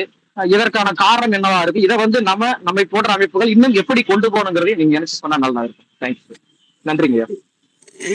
இல்ல, பிரேராவை பத்தி மட்டும் இல்ல, மாற்றுக்கல்வி நமக்கு தேவையான கல்வி குறித்தான உரையாடல்களே இப்ப எந்த அமைப்புகள்லையும் இல்லை. அது வந்து நமக்கு தெரியும். இப்போ பொதுவாகவே அறிவு சார்ந்த செயல்பாடுகளில் மக்களின் பங்கேற்பு என்பது அருகிவிட்ட சூழலில் அது இல்லாமல் இருப்பதில் வியப்பொன்றும் இல்லை. அது வர வேண்டும் என்று நாம் எதிர்பார்ப்போம். அதேபோல் இந்த பிரேரே குறித்தான விஷயங்களை பல நாடுகளும் சட்டமாக்கின. அந்த அளவுக்கு ஒரு காலத்தில் அது நல்ல வரவேற்பை பெற்ற ஒரு சிந்தனை போக்காக இருந்தது. பின்னாளில் அது அந்த இடத்தை கொஞ்சம் கொஞ்சமாக இழந்து விட்டது என்பதை நாம் மார்க்சியம் கூட ஒரு காலத்தில் பல உலக நாடுகளாலும் அங்கீகரிக்கப்பட்ட ஒன்றாக அல்லது அதற்கு அச்சப்பட்ட ஒன்றாக இருந்தது. அந்த போக்கை நாம் அப்படியே வளர விட்டிருந்தால் இன்று உலகம் முழுவதும் மார்க்சிய பின்னணியில் வந்திருக்கும். ஆனால் அதற்கு முதலாளியம் அதை வளர விடவில்லை. அந்த வரலாறெல்லாம் நமக்கு தெரியும். எனவே அதை அப்படித்தான் நாம் பார்க்க வேண்டும். இப்போ நாம் எந்த வகையில் பங்காற்ற வேண்டும் என்பதற்கு சுருக்கமாக பதில் சொல்ல முடியாது. அது அவரவர் வாய்ப்புக்கேற்ப பங்காற்றலாம். எனக்கு தெரிந்தவரை ஆசிரியர்கள் சில முன்மாதிரிகளை உருவாக்கலாம். நாம் இந்த உலகத்தை பற்றி, இந்த அரசாங்கத்தை பற்றி, இந்த சட்டத்தை பற்றி, இதை பற்றியெல்லாம் கவலைப்படாமல் நம்மளவில் நாம் சில முன்மாதிரிகளை நம்முடைய குறிப்பிட்ட சில வகுப்புகளிலேனும் சில முன்மாதிரிகளை ஏதாவது வகையில், இப்போ அது உரையாடல் வடிவம் அல்லது வேறு நமக்கு அறிவு சார்ந்த மாணவர்களை ஊக்கப்படுத்துகிற, உற்சாகப்படுத்துகிற பல மாதிரிகளை உருவாக்கலாம். அதற்கு பல பள்ளிகள் நமக்கு சான்று பகர்கின்றன. இங்கே உள்ள ஆசிரியர்களையே பல பேர் அத்தகைய பணிகளில் நாம் ஈடுபட்டு கொண்டிருக்கிறோம். இதுதான் நாம் ஒவ்வொருவரும் நம்மை நினைத்து ஓரளவுக்கேனும் நிறைவு காணும் செயல்பாடாக இருக்க முடியும். நன்றிங்க. இந்த பிரேரேவுடைய கல்வி சிந்தனைகளை நாம் தெரிந்து கொள்ள வேண்டிய தேவை எந்த அளவிற்கு இருக்கிறது என்றால், அவருடைய கருத்துப்படி பார்த்தால் இன்றைய இருக்கிற சூழ்நிலையில் யாருமே நமக்கான பணியை முழுமையாக நாம் சரியான நெறியில் முழுமையான அளவில் செய்யவில்லை என்பதுதான். அது ஆசிரியராக இருக்கலாம், அல்லது வேறு விதமான அதிகாரத்தில் உள்ளவர்களாக இருக்கலாம், ஒரு அமைப்பினுடைய தலைவர்களாக இருக்கலாம், அல்லது போராளிகளாக இருக்கலாம், அல்லது ஏதோ ஒரு வகையில் சமூக பணியாற்றுகிற ஒரு மனிதராக இருக்கலாம், அல்லது அறிவுத்துறை சார்ந்து பணியாற்றுபவராக இருக்கலாம். யாராக இருந்தாலும் நம்முடைய வேலை என்ன, நாம் யாருக்காக பங்காற்றுகிறோம், எப்படி பங்காற்ற வேண்டும், அதனுடைய எல்லையை அடைய முடியுமா, அதற்கான சரியான வழி என்ன என்பதெல்லாம் தெரியாமல் பணியாற்றி கொண்டிருக்கிறோம் என்கிறார் அவர். எனவே அனைவருக்கும் கல்வி அவசியம் என்கிறார். இதை நம்ம அப்படியே இன்றைய அரசியல் சூழ்நிலையோடோ அல்லது வேறு எந்த சூழ்நிலையோடோ பொருத்தி பார்க்கலாம். பல பேர் நினைத்து கொண்டிருக்கிறார்கள், என்னுடைய வாழ்க்கையை சமூக மாற்றத்திற்காக நான் அர்ப்பணித்திருக்கிறேன் என்று பல பேரும் நினைத்து கொண்டு பணியாற்றி கொண்டுதான் இருக்கிறார்கள். ஆனால் அவர்களுடைய பணி என்ன என்பது குறித்து அவர்களுக்கு போதுமான புரிதல் இல்லை. குறிப்பாக இந்த ஒடுக்கப்பட்டோரின் விடுதலைக்கான போராட்டம் என்பது அதிகாரத்தை கைப்பற்றினால்தான் முழுமையடையும் என்ற ஒரு கருத்து பரவலாக முன்வைக்கப்பட்டு அதற்கான கடுமையான முயற்சிகள் எல்லாம் மேற்கொள்ளப்படுகின்றன. அப்போ இந்த அதிகாரத்தை கைப்பற்றுதல் என்பதை எப்படி புரிந்து கொள்ள வேண்டும் என்றால், அதுவே விடுதலைக்கான தீர்வாக இல்லாமல் விடுதலைக்கான தீர்வின் ஒரு சிறு பகுதி தான் அது என்ற புரிதல் நமக்கு இருக்க வேண்டும் என்கிறார். இதேபோல் இந்த விடுதலை, அதாவது ஒடுக்கப்பட்டோரின் விடுதலை என்பது இது ஏதோ ஒடுக்கப்பட்டோர் சம்பந்தமான பேச்சு, அவர்களின் நன்மைக்கானது என்றெல்லாம் நாம் புரிந்து கொள்ள வேண்டியதில்லை. இது எல்லாருமே, ஒடுக்குபவரும் சரி ஒடுக்கப்பட்டோரும் சரி, தங்களை வர்க்க நீக்கம் செய்து கொண்டு ஒரு சமத்துவமான மனித வாழ்க்கையை மேற்கொள்ள வேண்டும் என்கிறார். அதனால நம்ம ஒடுக்கப்பட்டோர் மட்டும்தான் இதை பற்றி கவலைப்பட வேண்டும் என்பதில்லை, ஒடுக்குபவர்களும் இது குறித்து கவலைப்பட வேண்டும் என்று அவர் சொல்லுகிறார். ஏனென்றால் ஒடுக்குவது ஒடுக்கப்படுவதை விட ரொம்ப அநீதியானது. அது அநீதியானது மட்டுமல்ல, மனசாட்சியை உறுத்துவது, மனதை வேதனைப்படுத்துவது. அது கொஞ்சம் சிந்தித்தால் அவர்களுக்கு புரிந்துவிடும் என்கிறார். இதற்கு வரலாற்றிலே பல சான்றுகள் இருக்கின்றன. பலவற்றை நாம் சொல்லலாம். குறிப்பாக நம்ம ஏங்கல்ஸை எடுத்துக்கொண்டால், ஏங்கல்ஸ் மார்க்ஸ் அளவிற்கு நூல்களை படித்தவர் அல்ல. அதாவது அவருடைய மார்க்ஸை போல அவர் நூலகத்திலும் அறையிலுமாக புத்தகங்களை சுற்றி வைத்துக்கொண்டு அமர்ந்திருந்த ஒரு மனிதர் அல்ல. ஆனால் மார்க்ஸை போலவே மக்களுக்காக சிந்தித்தார். அதற்கு அவருக்கு வாய்த்த சூழ்நிலை என்னவென்றால், அவருடைய குடும்ப பின்னணி தான். அவருடைய அந்த முதலாளிய மனோபாவம், அதனுடைய விளைவுகளை அவர் புரிந்து கொண்டார். அதன் வாயிலாக அவர் புத்தகங்களை வாசித்தார், மார்க்ஸோடு உரையாடினார், மற்றவர்களோடு பேசினார், சிந்தித்தார். அதனால் அவரால் பல நல்ல விஷயங்களுக்கு வர முடிந்தது. அது இப்படியான உணர்வை நாம் எல்லோரிடமும் பார்க்கலாம். ஜான் பெர்கின்ஸினுடைய அந்த பொருளாதார அடியாளின் ஒப்புதல் வாக்குமூலம் என்ற நூல் கூட இதற்கான ஒரு சான்றுதான். இப்படி நாம் பலரை பார்க்கலாம். ஆக்மாண்டினோ என்ற ஒரு படை வீரன் ஆதிக்க வர்க்கத்திற்காக தான் பணியாற்றியது குறித்தான குற்ற உணர்வில் திளைத்து போய் பல ஆண்டு காலம் அந்த குற்ற உணர்விலேயே வாழ்ந்து மரணத்தின் எல்லைக்கே போன ஒரு மனிதன். இப்படி பார்க்கும்போது இந்த விடுதலை என்பது இரு தரப்பினருக்கும் தான் அப்படின்னு சொல்றார் அவர். அதனால எல்லாருமே கவலைப்பட வேண்டும். இப்போ ஒரு கல்வியை சிறப்பாக கொண்டு சேர்ப்பதில் மாணவர்கள் மட்டும் பயனாளிகள் அல்ல, ஆசிரியர்களும் பயனாளிகள். இப்போ நம்ம மற்றவர்களுக்கு பயன்படுகிறோம் என்ற எண்ணத்தை தாண்டி நாமும் ஒரு பயனாளி என்ற வகையில் சிந்தித்தால் நமக்கு இன்னும் பல விஷயங்கள் புதுமையாக பிடிபட வாய்ப்பு இருக்கிறது என்று நாம் பார்க்கிறோம். அதே போல இந்த ஃப்ரைரேவுடைய புத்தகத்தை நாம் புரிந்து கொள்வதற்கு பலவிதமான முயற்சிகளை செய்ய வேண்டும். ஏற்கனவே நான் ஒரு முயற்சி செய்தேன். அதனுடைய முதல் அத்தியாயத்தை மட்டும் என்னுடைய புரிதலுக்கு ஏற்றாற்போல் எழுதி அதை முன்வைத்து ஒரு கூட்டத்திலே விவாதம் செய்தோம். அப்போ இதை படித்த நண்பர்கள் சொன்னார்கள், இது அதாவது புத்தகத்தை நேரடியாக படிப்பதை விட இந்த பிரதியை வைத்துக்கொண்டு புரிந்து கொள்வது கொஞ்சம் எளிமையாக இருக்கிறது என்று சொன்னார்கள். குறிப்பாக அது ஆங்கில புத்தகத்தை படிப்பதை விட இது எளிமையாக இருக்கிறது என்று சொன்னார்கள். அந்த கருத்தை பின்னால் வளர்த்தெடுத்து அதை நூல் முழுவதும் செய்யவில்லை, அதற்கு வாய்ப்பு அமையவில்லை. ஆனால் இப்படிலாம் பல முயற்சிகள் செய்ய வேண்டும். அதுக்கு அதனுடைய ஒரு அம்சமாக ஒவ்வொரு சொல்லுக்கும் இவர் சொல்லுகிற பொருள் என்ன என்று பார்க்கலாம். இப்ப அன்பு என்றால் என்ன என்றால், அன்பு என்பது உணர்வு சார்ந்தது அல்ல, அது அறிவு சார்ந்தது என்கிறார். அன்பு அறிவு சார்ந்தது என்ற அளவில் அப்படி நாம் பார்த்தால் எந்த ஒரு மனிதனையும் ஒடுக்குகிற ஒரு இயல்பை அன்பு அனுமதிக்காது என்கிறார். இதை நம்ம சமூகத்துல பொருத்தி பார்க்கறது ஒரு பக்கம் இருக்க, நம்ம குடும்பத்திலேயே பொருத்தி பார்க்கலாம். கணவன் மீது மனைவிக்கு அன்பு இருக்கிறது, பெற்றோர் மீது பிள்ளைகளுக்கு அன்பு இருக்கிறது. ஆனால் அந்த அன்பை மிஞ்சி கொண்டு ஒரு ஆதிக்கம் இருக்கிறது. இப்ப ஆதிக்கம் இருக்கும்போது அதுக்கு பெயர் அன்பாகவே இருக்க முடியாது என்கிறார். ஆதிக்கம் எங்கு இல்லையோ அங்குதான் அன்பு இருக்க முடியும் என்கிறார். இதுதான் பள்ளியிலும் மாணவர்கள் மீது நமக்கு அன்பு இருக்கிறதா? அப்படி அன்பு இருந்தால் இந்த கல்வியை இன்னும் ஒரு துளி அளவேனும் அதிகமாக கொடுக்க முடியும் என்பது பிரேரையுடைய சிந்தனை. அது உண்மையும் கூட. அதே போல இன்னும் ஒரே ஒரு சொல்ல வேண்டும். சொல் என்றால் என்ன என்றால், இதற்கு 2 பரிமாணங்கள் இருக்கின்றன என்கிறார்.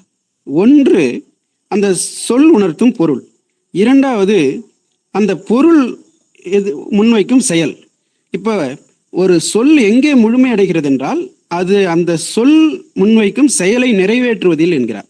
அப்போ எந்த ஒரு சொல் அதை உச்சரிப்பவர் செயலாக மாற்றாமல் விட்டு விடுகிறாரோ அங்கு அந்த சொல் தன்னுடைய பொருளை இழந்து விடுகிறது. அது வெறும் ஒளி தொகுப்பாகி விடுகிறது என்கிறார். இப்படி ஒவ்வொரு சொல்லுக்கும் அவர் என்ன பொருள் சொல்கிறார் என்று படிப்பது அவரை புரிந்து கொள்வதற்கான ஒரு வாய்ப்பு. உரையாடல் என்றால் ஏதோ நம்ம ஒரு சில பேருடன் சில நேரம் கொஞ்ச நேரம் பேசிட்டு இருக்கிறது அப்படின்னு இல்லை. அது அவர்களுடன் ஒன்றுதல் என்கிறார். அவர்களுடன் ஒன்றுதல் தான் உரையாடல் என்கிறார். இப்படி அதே போல இந்த ஒரே ஒரு செய்தி, இந்த வர்க்க நீக்கம் செய்தல் அதாவது தலைவர்களை பற்றி அதிகமாக குறிப்பிடுகிறார். அது குறித்து தனியாக பேச வேண்டும். ஒரு தலைமை பண்பு என்பது என்ன? அது ஒரு இயக்கமாக இருக்கலாம், ஒரு பள்ளியாக இருக்கலாம், ஒரு குடும்பமாக இருக்கலாம். தலைமை பண்பு என்பது என்ன என்று விரிவாக பேசுகிறார். இன்றைக்கு இருக்கிற எந்த தலைவருடனும் அதை நாம் முழுமையாக பொருத்தி பார்க்க முடியாது. ஆனால் 2 பேரை நான் இங்கே சுட்டிக்காட்ட வேண்டும். ஒருவர் சேக்வேரா. இதனை பிரேரேவே தன்னுடைய நூலில் சொல்கிறார். சேக்வேரா தலைமையை அதாவது அதை அவர் கொண்டாடியவர் அல்ல, அந்த தலைமையை தனக்கான பணிக்கான ஒரு வாய்ப்பாக தான் பயன்படுத்தி கொண்டார். அந்த தலைமையின் பயனாக தனக்கு கிடைச்ச உச்சகட்ட அந்த அதிகார பொறுப்பை ஒரு கட்டத்தில் அவர் உதறி தள்ளிவிட்டு மீண்டும் ஒரு தொண்டனாக பணியாற்ற போனார். அவருடைய எழுத்தும் சரி, வாழ்வும் சரி, எல்லா இடத்திலும் நாம் அணுவாக எண்ணி பார்த்தாலும் எந்த இடத்திலும் அதிகார தோரணை இல்லை என்று பிரேயரை குறிப்பிடுகிறார். ஆக அப்படியான ஒரு ஒரு ஒரு தலைமைதான் இங்கே நமக்கு தேவை. சேக்வேரா வாழ்ந்து காட்டியிருக்கிறார். அதை நாம் பின்பற்றலாம். ஒரு மனிதனால் செய்ய முடிந்ததை எல்லோராலும் செய்ய முடியும் என்றுதான் அறிவியல் சொல்கிறது. அதை நாம் முயற்சி செய்து பார்க்கலாம். இப்ப வாழும் மனிதர் ஒருவரை நான் சொல்ல வேண்டும். பெசவாடா வில்சன். இவர் மலமல்லும் தொழிலாளர்களுக்காக, அவர்களுடைய உரிமைக்காக இந்தியா முழுவதும் இருக்கிற ஒரு அமைப்பை டெல்லியில இருந்து செயல்படுத்தி கொண்டிருக்கிறார். பல ஆண்டுகளாக இவர் இந்த பணியில இருக்கிறார். அவருக்கு இந்த பணிக்காக இந்திய அளவில் ஒரு பெரிய மதிப்பு இருக்கிறது. ஆனால் அந்த மதிப்பை அவர் கொண்டாடவில்லை. அவர் அந்த தலைமையை கொண்டாடவில்லை. அந்த தலைமைக்காகவே வாழவில்லை. அந்த தலைமையை ஒரு தொண்டாகத்தான் அவர் எடுத்துக்கொள்கிறார். அது தனக்கென்று அந்த தலைமையின் வாயிலாக எதையும் அவர் சம்பாதித்துக் கொள்ளவோ அனுபவிக்கவோ இல்லை. அதே போல இந்த இடத்திற்கு வருவதற்கு அவர் தன்னுடைய வாழ்க்கையை உருக்கி அனுபவங்களை பெற்று அதன் வாயிலாக தான் இந்த இடத்தை அடைந்து பணியாற்றி கொண்டிருக்கிறார். ஒருவேளை அவருடைய பணி இல்லாமல் இருந்தால் இவர்களுக்கு இன்னும் அதிகமான இன்னல்கள் நேரும். அவருடைய முயற்சியினால் பல சட்டங்கள் வந்திருக்கின்றன, பலருடைய உரிமைகள் பாதுகாக்கப்பட்டிருக்கின்றன, பலருக்கு இழப்பீடுகள் கிடைத்திருக்கின்றன. அதே போல அவர் முன்னின்று இந்த பணியை செய்வதால் அவரை தொடர்ந்து பல பேரும் இந்த பணியில் இணைந்து இந்த மலமல்லும் தொழிலை ஒழிப்பது குறித்தான செயல்பாட்டிலும், இப்போது இந்த தொழிலில் இருக்கிற மக்களுக்கான அவர்களுக்கு விழிப்புணர்வை கொடுத்து அவர்கள் அதில் இருந்து வருவதற்கான வாய்ப்புகளை உருவாக்குவதிலும், அப்படி அதிலே இருந்து அதனால் பாதிக்கப்படுபவர்கள் அந்த பாதிப்பிலிருந்து மீள்வதற்கான வாய்ப்பை உருவாக்குவதிலும், இதேபோல் இந்த அவர்களுக்கு ஒருவேளை உயிரிழப்பு போன்ற இழப்புகள் ஏற்பட்டால் அதற்கு முடிந்த வரையிலான இழப்பீடுகளை பெறுவதிலும் இந்த அமைப்பு கவனம் செலுத்தி கொண்டிருக்கிறது. இது குறித்து தமிழில் காலச்சுவடு பதிப்பகம் ஒரு புத்தகத்தை கொண்டு வந்திருக்கிறது. அது பெருமாள் முருகன் பெசாடா வில்சனுடன் நேரடியாக நிகழ்த்திய உரையாடலின் தொகுப்பு. அது வாய்ப்புள்ள நண்பர்கள் அதை படிக்கலாம். இப்போ இந்த வர்க்க நீக்கம் செய்யாத தலைவர்கள் பலர் இருக்கிறார்கள். அதற்கு ஒரு உதாரணம் நம்ம மாவோவை சொல்லலாம். மாவோ நினைத்தபடி சீனாவிலே மாற்றங்களை கொண்டு வர முடியாமைக்கு காரணம் பிரேரை எதிர்பார்க்கிற அந்த வர்க்க நீக்கம் அவரிடம் நடக்கவில்லை என்பதுதான் உதாரணம். எனவே சாத்தியம் உண்டு என்பதை பிரேரேவுடைய வாய்மொழி மட்டுமல்லாமல் வரலாறும் நமக்கு நிரூபித்திருக்கிற காரணத்தால் நாம் அந்த திசையில் சிந்திக்கலாம், செயல்படலாம் என்று கேட்டுக்கொள்கிறேன். நன்றி. நன்றிங்க ஐயா. வேறு நண்பர்களுக்கு கேள்விகள் ஏதேனும் இருந்தால் தாராளமாக கேட்கலாம். மைக் அன்மியூட் பண்ணிட்டு கேளுங்க. வணக்கம் தோழர், நான் லால் பேசுறேன். ஐயா கேளுங்க, சொல்லுங்க. ஐயா வணக்கம். நீங்க சொன்னது மாறாது என்று எதுவும் இல்லைன்னு. ஆமாங்க, அதேதாங்க. பெஜவாடா வில்சனுடைய புத்தகம் வந்து காலச்சூழல. ஆமாங்க, அதேதாங்க. ஐயா எனக்கு ஒரு கேள்வி இருக்குங்க. இப்போ வந்து பாத்தீங்கன்னா உலக நாடுகள் அமெரிக்கா தவிர மற்ற எல்லாருமே ஏற்றுக்கொண்டு பாத்தீங்கன்னா 18 வயசு வரலும் குழந்தைகள் அப்படின்னு வந்து சொல்றாங்க. ஆமாங்க. அப்போ வந்து இப்போ கல்லூரிக்கு முதலாண்டு படிக்க வரவங்களும் குழந்தைகள் தான். 17 வயசு முடிஞ்சிருக்கும், 18 நிறைவடையாது. கண்டிப்பா. நாம இந்த பிஎட்ல மற்ற பள்ளிக்கல்வியில ஒர்க் பண்ற ஆசிரியர்கள்லாம் வந்து குழந்தைகளுக்கான சைக்காலஜி எல்லாம் வந்துக்கிறாங்க. ஆனா கல்லூரியில இருக்கிற ஆசிரியர்கள் யாரும் சைக்காலஜி, குழந்தைகளை பத்தி சைக்காலஜியே படிக்கலே இல்லைங்க. அங்க ஒரு முரண் ஏற்படுது இல்லை. இப்போ குழந்தைகளை அணுகிறதுல அவங்களுக்கு அந்த சைக்காலஜிக்கலா தெரியாம இருக்குல்ல. இந்த பிரச்சனையை நீங்க எப்படி அணுகுறீங்க?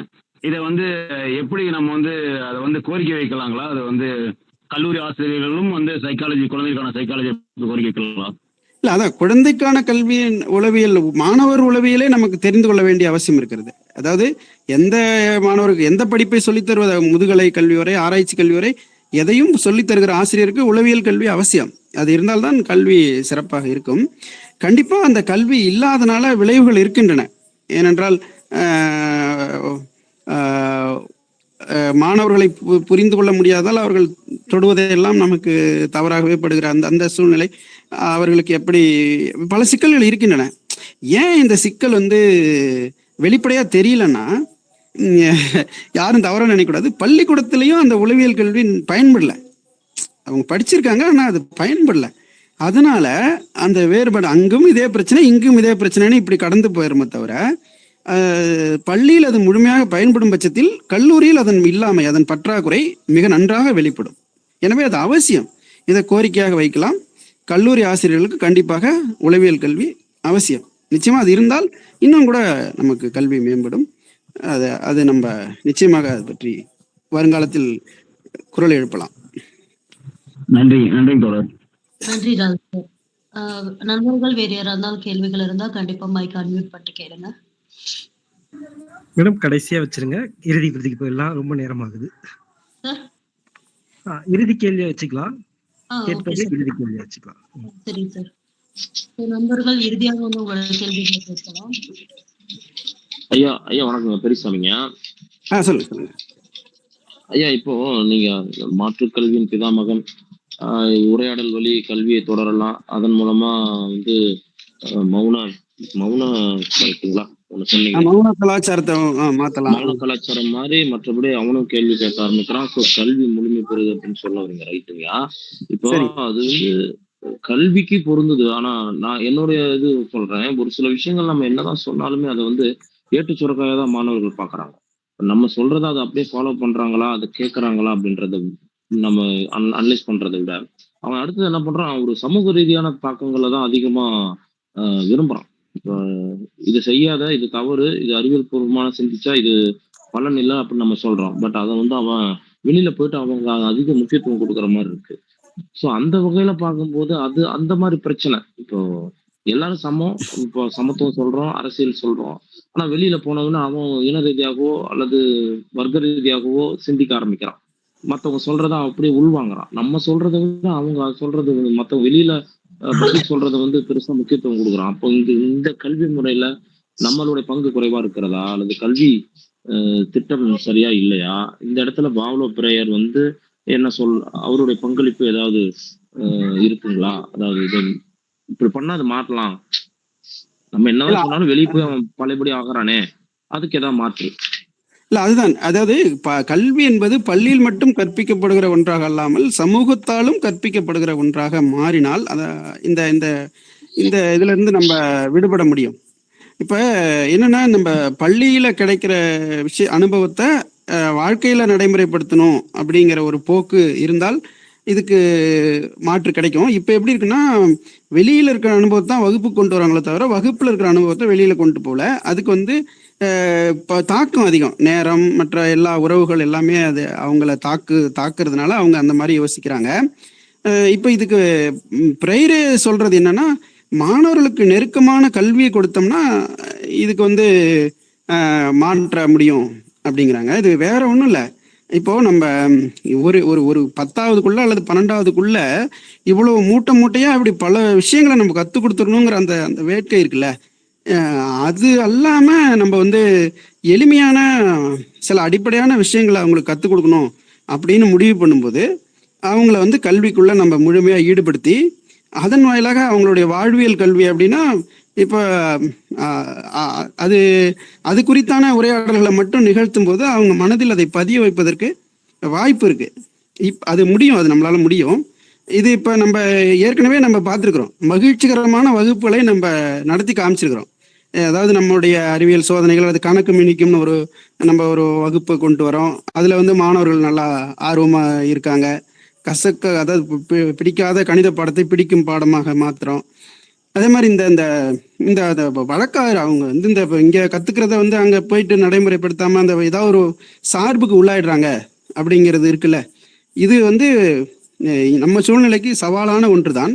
ஆனால் இதை மாற்றுவதற்கு ஒரு சமூகத்துக்கு ஒரு பொறுப்பு இருக்கு. அது நடந்தால் அது கண்டிப்பாக மாறும். நம்ம இப்போ எப்படி பணியாற்றலாம்னா, விளைவுகளை நம்ம மதிப்பீடு செய்யக்கூடாது. ஏன்னா விளைவுகளை மதிப்பீடு செஞ்சா செயல் தூண்டுதல் இருக்காது நமக்கு. அதனால செயல் தூண்டுதல் ஒரு பக்கம் அது தன்னளவில் நடந்து கொண்டே இருக்கணும். விளைவுகள் தானாக அமையும், வரும். அது அதற்கு கொஞ்சம் காலம் எடுக்கும். அது இன்னும் நம்மளுடைய உழைப்பை அதிகமாக எடுத்துக்கலாம். அதெல்லாம் நடக்கும். அதனால நம்ம இப்போ செயல்படுவது என்ற அளவில் நாம் அந்த நிலையில் நாம் நிற்கலாம். ஐயா வணக்கம். வணக்கம் ஐயா, ஒரே ஒரு நிமிஷம் தான். கடைசி நிகழ்வா சொல்லிட்டீங்க. என் பேர் சுரேஷ் சார். நான் கடைசியாக 7 மணிக்கு தான் ஜாயின் பண்ணேன். அதனால இந்த நிகழ்வுல பங்கேற்கிறது கொஞ்சம் கேள்வி கேட்கறது பொருத்தமானதா என்னன்னு தெரியல. ஐயா, மேலை நாட்டு கல்விகளும் மேலை நாட்டு மக்கள் தொகையும் நம்ம நாட்டினுடைய இதுக்கு ஒத்து போகுமா? மேலை நாட்டினுடைய இது எல்லாமே கல்வி முறைக்கும் மேலை நாட்டினுடைய சைக்காலஜியும் நாம் சொல்கிறது எல்லாமே நம்ம நாட்டு மக்கள் தொகைக்கும் புற சூழ்நிலைக்கும் நம்ம வறுமைக்கோட்டு கீழ் உள்ள அந்த பள்ளியில் படிக்கும் மாணவர்களுக்கும் அந்த ஆசிரியர் சைக்காலஜி முறையை கையாளும் திறனும் இது எல்லாம் எந்த விதத்தில் ஒரு கடினமான சூழ்நிலையாக இப்போதைக்கு இருக்குது. புற சூழ்நிலைகளும் சார் ஏற்கனவே கேட்ட கேள்வி தான், அதனோட தொடர்புடையது தான். இது எப்படி இருக்குங்கிறது எனக்கு ஷார்ட்டாக கடைசியான்னு சொல்லிட்டாங்க ஐயா. ஏற்கனவே இது கடைசியான வாய்ப்புன்னு சொல்லிட்டாங்க. அதனால கொஞ்சம் சுருக்கமாக சொல்லிடுங்க. இல்லை ஒன்றும் இல்லை. கண்டிப்பாக இது இப்போ மக்கள் தொகை பெருக்கம் என்பதனால் மட்டுமே இது சாத்தியப்படாது அப்படின்னு இல்லை. இது மேலை நாட்டுக்கான கல்வி முறைன்னு நம்ம பார்க்க தேவையில்லை. இது இப்போ நம்ம சொல்றது எல்லாமே நம்ம மாணவர் மைய கல்வி, நம்ம மகிழ்ச்சி பூர்வமான கல்வி அப்படின்னு சொல்றது எல்லாமே எல்லா நாட்டுக்கும் பொருந்துறது தான். நமக்கு இது நம்ம நடைமுறைப்படுத்துறதுக்கான வாய்ப்புகளை தான் நம்ம உருவாக்கணும். எங்கே நம்ம தவறு செய்கிறோம்னா, வேலைக்கான படிப்பு என்பதாக நம்ம மாற்றோம். ஒன்றும் இல்லை, நீங்கள் ஒரு 5-6 ஆண்டுகளுக்கு முன்னாடி இந்த சமச்சீர் கல்வி முறை வருவதற்கு முன்பு இருந்த பாடச்சுமை சமச்சீர் கல்விக்கு பிறகு பள்ளி, அதாவது நான் சொல்றது மேல்நிலை கல்வியில, மற்ற இதுக்கும் அது பொருந்தும். மேல்நிலை கல்வியில பாடச்சுவை 2 மடங்காக பெருக்கி இருக்கிறது. இப்போ என்னன்னா எல்லாருமே இந்த மத்திய அரசினுடைய அந்த போட்டித் தேர்வுகள், நுழைவுத் தேர்வுகள் இருக்குல்ல, அந்த நுழைவுத் தேர்வுக்கான பாடத்திட்டமாக அமைத்து கொண்டதுனால எழுத போற அந்த 12 லட்சம் பேருமே நுழைவுத் தேர்வு எழுதுறாங்க. அந்த அடிப்படையில் நம்ம அதை பொதுமைப்படுத்துறோம்ல. இப்படியான சிக்கல்கள் இல்லாத ஒரு ஒரு ஒரு ஒரு கல்வி முறை நமக்கு தேவை. அதனால இந்த மக்கள் தொகை பெருக்கத்தை நீங்கள் சொல்வது சரிதான், மக்கள் தொகை பெருக்கம் ஒரு பக்கம் காரணமாக இருக்கிறது. ஆனால் அதை தாண்டி நம்மால் சிந்தித்தால் செயல்பட முடியும். இது அதிகமாக மாணவர்களத்தில் ஆசிரியர்கள் இன்னும் இணங்கி செயல்பட வேண்டியிருக்கிறது. நான் அண்மையில படித்த ஒரு செய்தி, ஒரு ஆசிரியர் ஒரு மெதுவாக கற்கும் ஒரு மாணவனை அவன் அதிகமாக நன்றாக படிப்பதற்கு மாற்றுவதற்காக 6 மாத காலம் வாரம் 9 மணி நேரம் வீதம் தனியாக செலவிட்டிருக்கிறார். அப்படி செலவிட்டதனால் அவனை ஒரு ஒரு சிறந்த ஆளுமை உள்ள மாணவனாக அவரால் மாற்ற முடிந்தது. இது இங்கே சாத்தியமா என்று கேட்டால் இது சாத்தியம் இருக்கிறது, நாம் செய்ய வேண்டும், அவ்வளவுதான். இது நான் ஒரு தனி நபரை நினைத்தால் முடியாது, ஆனால் அந்த சிஸ்டம், அந்த அமைப்பு நினைத்தால் செய்யலாம். அப்படி நாம் யோசிக்கலாம். நன்றி. நன்றி.